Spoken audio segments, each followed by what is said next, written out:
बिस्मिल्लाहिर्रहमानिर्रहीम, अस्सलाम वालेकुम। मैं आपका मेज़बान समी इब्राहिम और आप देख रहे हैं हमारा यूट्यूब और फेसबुक चैनल। बड़ी अहम डेवलपमेंट है, बड़ी अहम इस वक्त हैपनिंग हो रही है पूरी दुनिया में, जिस पे मैं बात करूँगा।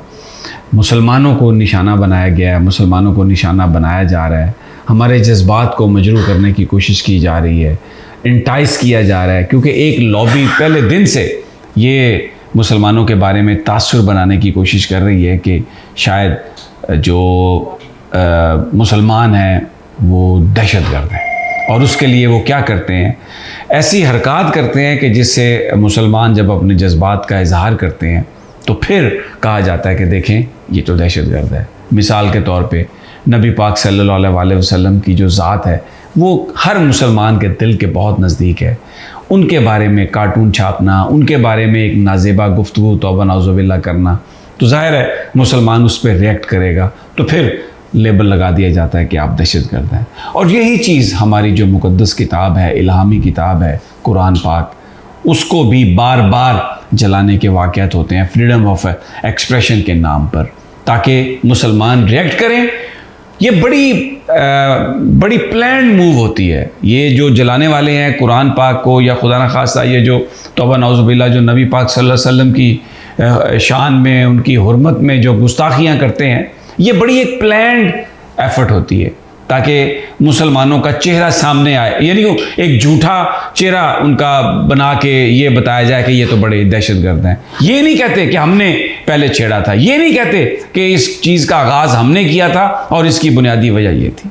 ये तो स्वीडन में भी जो अब कुरान पाक को जलाने के जो वाक़यात हैं उस पर मुसलमान कौम निकल आई है, और पूरी दुनिया का जो मुसलमान जिसके दिल में थोड़ी सी भी गैरत है वो इस वक्त बाहर है और इस बात पर अपना रिएक्शन दे रहा है, पुरअमन तौर पर एहतजाज कर रहे हैं। ज़ाहिर है पुरअमन एहतजाज की ही हमें इजाज़त होती है और पुरअमन एहतजाज ही करना चाहिए। इसमें वायलेंस करना बिल्कुल ख़ास तौर पर नहीं करना चाहिए, क्योंकि शायद जिन लोगों ने जज्बात भड़काने की कोशिश की है वो चाहते ये हैं कि हम कोई ऐसा काम करें जिससे उनका जो मंसूबा या उनकी साजिश जो है वो कामयाब हो जाए। ये तो इसका एक पहलू है।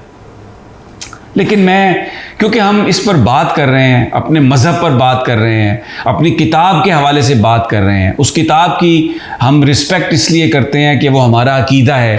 वो जो किताब थी वो अल्लाह ताला की तरफ से आई नबी पाक सल्लल्लाहु अलैहि वसल्लम पर, और ये वो पैगाम है जो अल्लाह ताला का डायरेक्ट पैगाम है। और अगर कोई उसको जलाता है, उसकी बेहुरमती करता है, तो हम उसके ख़िलाफ़ उठ खड़े होते हैं। लेकिन एक बड़ा सवाल यहाँ पर यह है, उस किताब के अंदर हमारे लिए ज़ाब्ता हयात है, क्योंकि इस्लाम एक ज़ाब्ता हयात है। हमारे लिए उसमें रहनुमा असूल हैं। नबी पाक सल्लल्लाहु अलैहि वसल्लम ने जब आखिरी खुतबा दिया, तो यानी वो एक ही हज उन्होंने किया था, उस पर उन्होंने लोगों से कहा कि मैंने गवाह रहना कि मैंने अपना दीन मुकम्मल कर दिया और अल्लाह का जो पैगाम है आप तक पहुंचा दिया है। और जो चीज़ वो छोड़ के गए वो सुन्नत, यानी जो उन्होंने ख़ुद किया, और कुरान पाक, ये मुसलमानों के लिए ये हमारे लिए आगे जाने का रास्ता, ज़िंदगी गुजारने का रास्ता। अब उस किताब के अंदर कुछ असूल हैं, उस किताब के अंदर हमारे लिए कुछ हदायत हैं।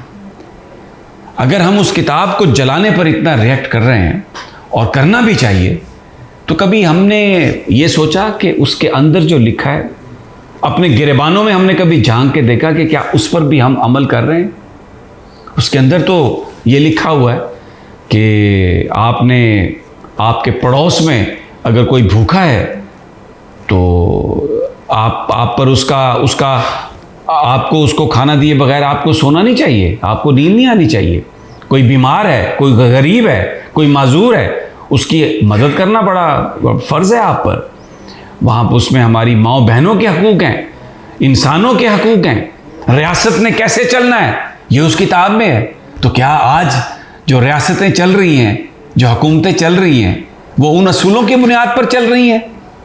क्या हम अपने गिरबान में झांकते हैं? क्या हम पूछते हैं? क्या मिलावट करना जायज़ है? क्या किसी के हक पर कब्ज़ा करना जायज़ है? क्या औरतों पर जुल्म करना जायज़ है? क्या अपने मफादात के लिए, अपने मकासद के लिए, अपने मुखालिफिन को दबाने के लिए उन पर तशद्दुद करना जायज़ है? क्या अपने मुखालिफिन पर झूठे मुकदमे करके उनको अंदर करना, क्या ये जायज़ है? क्या कुरान में ये चीज़ें नहीं है? कुरान हमें एक ज़ाब्ता हयात देता है, उसमें माँ के हकूक़, बहन के हकूक़, हमसाए के हकूक़, पड़ोसी के हकूक़, रियासत ने क्या करना है, अवाम ने क्या करना है, अवाम के क्या हकूक़। और फिर ये मुल्क जो था मुमलिकत खुदादाद पाकिस्तान, ये तो इस्लाम के नाम पर हासिल किया गया। तो क्या जो इस्लाम के असूल है आज हम उन पर अमल कर रहे हैं? इस वक्त जो जेलों में हो रहा है, जो हवालातों में हो रहा है, इस वक्त जो अदालतों में हो रहा है, इंसाफ मिल रहा है? मिल रहा है इंसाफ? कभी पूछा आपने? क्या इस पर हमें रिएक्ट नहीं करना चाहिए? क्या हमने अपना हमें मुहासबा नहीं करना चाहिए? क्या हमें यह सोचना नहीं चाहिए कि ये जो कुछ हो रहा है क्या ये इस्लाम के मुताबिक है? क्या ये नबी पाक सल्लल्लाहु अलैहि वसल्लम की तालीमात के मुताबिक है? वहाँ पर मैं कहूँ मेरा नाम मुसलमान है क्योंकि मैं मुसलमान घराने में पैदा हुआ, और उसके बाद मैं हर वो फैशिस्ट काम करूँ जिस काम की इस्लाम ने ममानियत की है, तो क्या मैं मुसलमान कहलाने का हकदार हूँ? जिस तरह अल्लाह ताला की जो किताब है उसकी बेहुरमती करने पर हम उठ खड़े हुए हैं, क्या उसके अंदर जो कुछ लिखा हुआ है उसकी खिलाफ वर्जी पर हमें रिएक्ट नहीं करना चाहिए? हमें अपने इर्द गिर्द देखना चाहिए? अपने घरों से ये बात नहीं शुरू करनी चाहिए? अपने दफातर में क्या जो बॉसेस हैं वो इंसाफ कर रहे हैं अपने एम्प्लॉयज़ के साथ? क्या ये जो झूठे सियासतदान हैं, क्या इनका मुहासबा ज़रूरी नहीं है? कैसे निज़ाम ऊपर जाएगा? कैसे तरक्की करेगा? इंसाफ, रूल ऑफ लॉ। नबी पाक सल्लल्लाहु अलैहि वसल्लम ने कहा था कि अगर मेरी बेटी भी जुर्म करे तो मैं उसके भी हम हाथ काट देंगे। तो मुझे आज बताइए, आज कितनों के हाथ कट रहे हैं? आज तो एनआरओ चल रहे हैं, रोजाना की बुनियाद पर करप्शन के केसेस खत्म हो रहे हैं, और जो करप्शन के केसेस थे उनको सियासत कहकर, उनको यह कहकर कि ये सियासी बुनियादों पर बनाए गए थे, खत्म किया जा रहा है। लेकिन जो उसका एविडेंस है वो तो मौजूद है। वो जो बड़ी बनाई हुई बिल्डिंग्स मौजूद हैं, फैक्ट्रियां मौजूद हैं, बैंक अकाउंट मौजूद हैं जहां पर बेनामी रकम आ जा रही है। मैं ये अक्रॉस द बोर्ड बात कर रहा हूं, मैं किसी एक सियासी ग्रुप की बात नहीं कर रहा, किसी गैर सियासी ग्रुप की बात नहीं कर रहा। मैं बात कर रहा हूं मिन हैसल सोसाइटी, मिन हैसल कौम। क्या हमने कभी इस बात पे सोचा?